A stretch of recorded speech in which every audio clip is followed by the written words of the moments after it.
some more insignificant events in the life of a cactus. It's been a couple of days, but I'm super excited to see what happens to Aven and Connor today.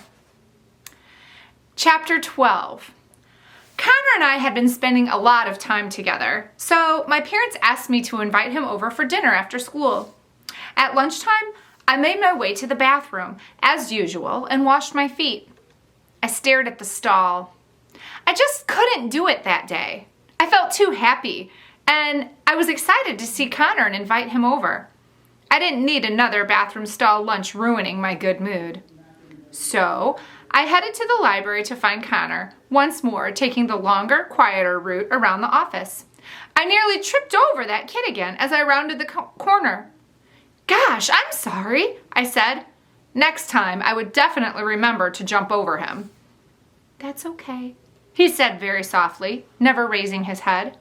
I walked away, but stopped a moment to look back at him. He stared down at his sandwich and grapes lying next to him. I wondered why he would be eating out here on the hot sidewalk by himself.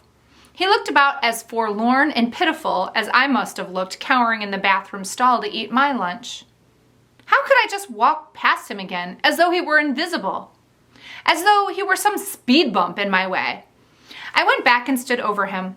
He looked up at me, his hoagie sandwich midway to his mouth. Sweat trickled down his brown cheeks. "Do you mind if I sit down?" I asked. He looked around for a second like he thought I must have been talking to the brick wall or the lamppost nearby. When he looked back at me, he shrugged his shoulders. "Okay." I dropped my school bag on the ground, eased the strap off from around my neck, and sat down. He watched as I carefully opened my bag with my toes and pulled out my lunch. I spread a napkin out in front of me, then lifted out my Cheetos, apple slices, granola bar, and peanut butter and jelly sandwich, and arranged them on the napkin. "What's your name?" I asked, as I opened the bag of Cheetos with my toes. Instead of giving me his name, he said, "That's cool. How do you do that?" "Lots of practice. I'm Aven." He continued to watch with interest as I took out a Cheeto and popped it into my mouth. "Zion," he said. "Like the Bible?" "No, like the Matrix." "Oh," I said, munching on my Cheeto. "What's that?" His mouth dropped open. "Seriously? It's one of my parents' favorite movies. They love sci-fi stuff. They said I looked like Morpheus when I came out, all bald and mysterious." He frowned. "I'm not allowed to watch it, though, because it's rated R." "Oh, I won't be able to either. Bummer. This Morpheus guy sounds interesting." Zion rolled his eyes. "My parents are nuts. They also named my brother Lando after Lando Calrissian, if you know who that is." "Are you kidding?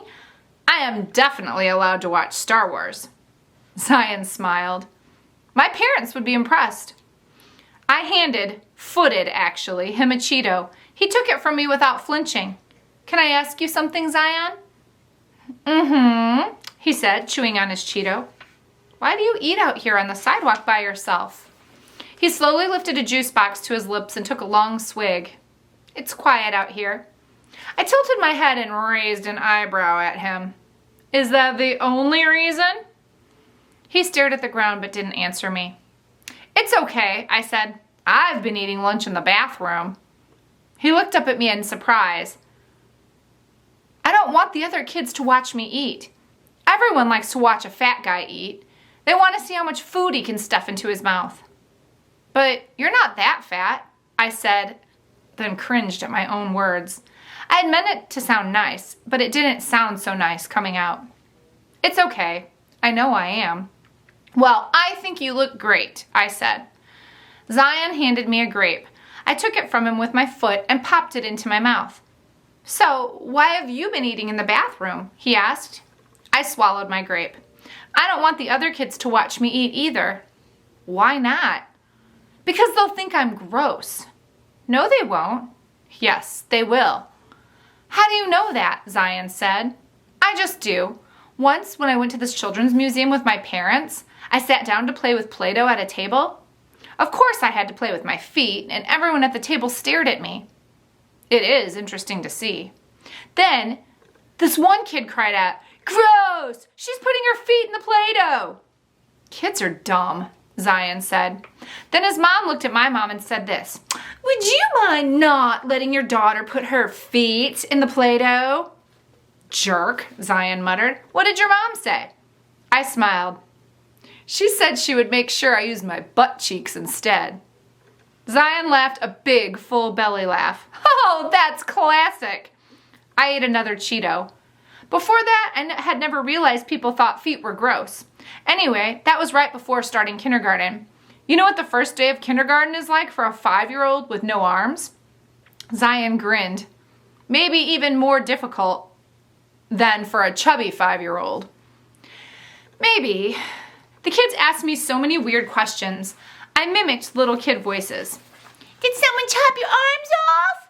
How do you finger paint with no fingers? How do you use scissors with no hands? How will you play duck, duck, goose?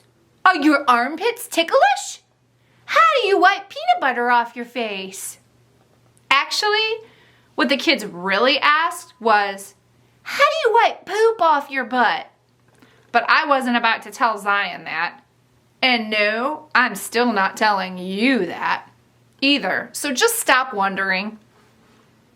It was exhausting, I said. I bet. They asked me stuff like, "Did you eat a skyscraper?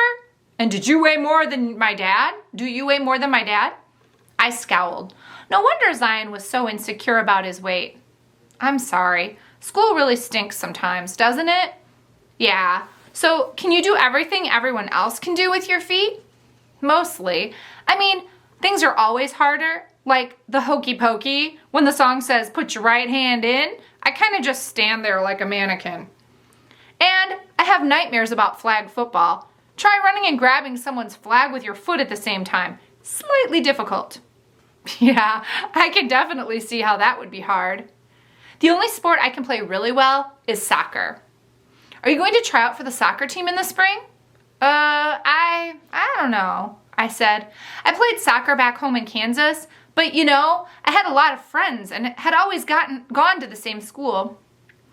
I hardly know anyone here. You know me, Zion said.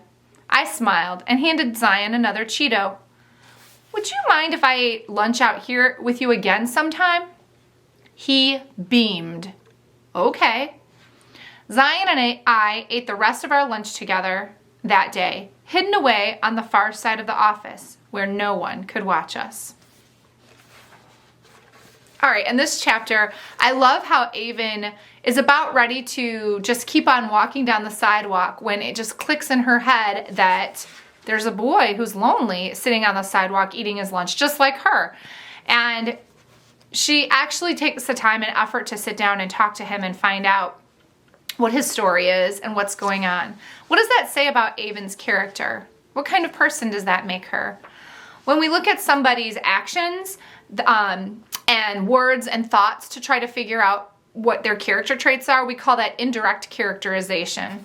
At other times we have direct characterization when the author tells us directly what a character might be feeling. What do you think it means when Zion says, when it says that Zion beamed after Aven asked him if he would let her eat lunch with him sometime? He beamed. We can know by that adjective what he's feeling inside, that he's obviously happy that someone's reached out and is being friendly to him. That would be indirect characterization. Let's think about that a little bit more when we read chapter 13. How we can find out character traits either by the things the characters say or do or think. That would be indirect characterization. Or when the author directly tells us what's going on, that would be direct characterization. Chapter 13. I finally got to ask Connor over as we sat on the bus together that day after school. Turns out we were on the same bus route. Mom had been driving me to and from school, but I didn't see why she needed to keep doing that when the bus would drop me off only 1 block from Stagecoach Pass. I knew how busy she was with stuff at the park, and I didn't want her to have to stop everything in the middle of the day to pick me up anymore. Is your mom working tonight? I asked him. Yeah, she won't be back until early tomorrow morning. Then you're coming over to my house, theme park apartment thingy, for dinner.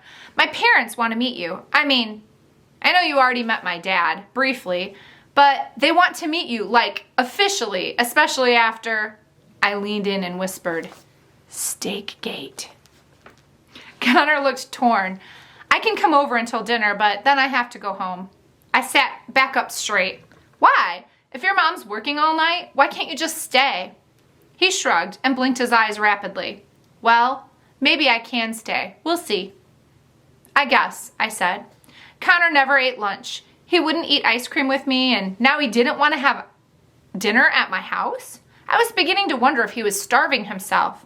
I decided to change the subject. So, I was thinking about what you said the other day, about how maybe someone, offed the Kavanaughs. I whispered the word offed in case anyone was listening into our conversation. Connor blinked at me. Yeah? I nodded. Yeah. And I was thinking maybe we should start considering the possibility that there's a murderer at Stagecoach Pass. Again, I whispered the word murderer. You can never be too careful when discussing such things. Who? Connor whispered. Could be anyone. There's this guy at the gold mine. We call him Mean Bob because he's so mean. Maybe he did it. Or maybe the guy who interviewed my parents, Gary, the accountant. Maybe he did it. Why? To take over the park. But why would he want to take over the park? Money, I nodded. It's always about money. How much do you think the park makes? Connor asked. I actually thought the park made negative money. Okay, maybe not money, I said. I narrowed my eyes at Connor. Revenge. Revenge for what? Well, I don't know. Yet. But I'm going to solve this great mystery all on my own, I announced. If you would like to assist me, you shall do so, sir. Okay, Connor said. Not quite with the enthusiasm or the British accent I had been going for. In my mind, great detectives always had British accents. We should go back to the storage shed, I said. But there's nothing in there except papers you can barely read and old props and junk. Yeah, but maybe there's something hidden there. Why else would it have all those signs? Connor nodded. That's true. I tapped my feet on the bus floor. I've never had an exciting mystery to solve. Well, except for the time I woke up one morning with every inch of my hair, body, and bed covered in chocolate. Why? Connor asked. A Hershey's Kiss fell out of my backpack into my bed as I rolled around on it all night. That's what it did. Can you believe it? One Hershey's Kiss. Connor didn't seem that impressed with my Hershey's Kiss story. Maybe you should ask Madame Myrtle about it, he said. Shouldn't a psychic know about all that kind of stuff? Can't they, talk to dead people and stuff? She just reads palms, I said. Obviously, that's not very helpful to me. Connor smiled. You shan't worry, he raised a finger in the air. We shall solve this highly mysterious mystery ourselves. I was glad he used the terrible British accent that time. All right, so think about Aven and her enthusiasm for this mystery. She seems to be kind of getting Connor excited about it. Do you think that she's exaggerating with this murder thing going on? Or do you think she just wants a little bit of fun? Something to kind of break up the day and something to look forward to sharing with her new friend Connor? The other thing I wanted to point out in chapter 13, something that stands out to me is the fact that there have been multiple times that Connor has refused to eat with Aven. Here she is directly inviting him over to her house, and he seems very uncomfortable with that. Why do you think that might be?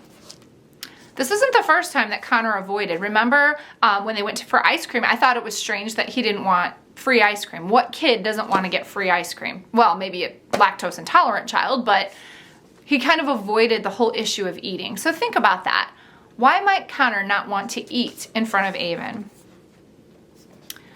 All right, that's all for chapters 12 and 13. I hope you enjoyed the story. We'll see you back later with more insignificant events in the life of a cactus. Until then.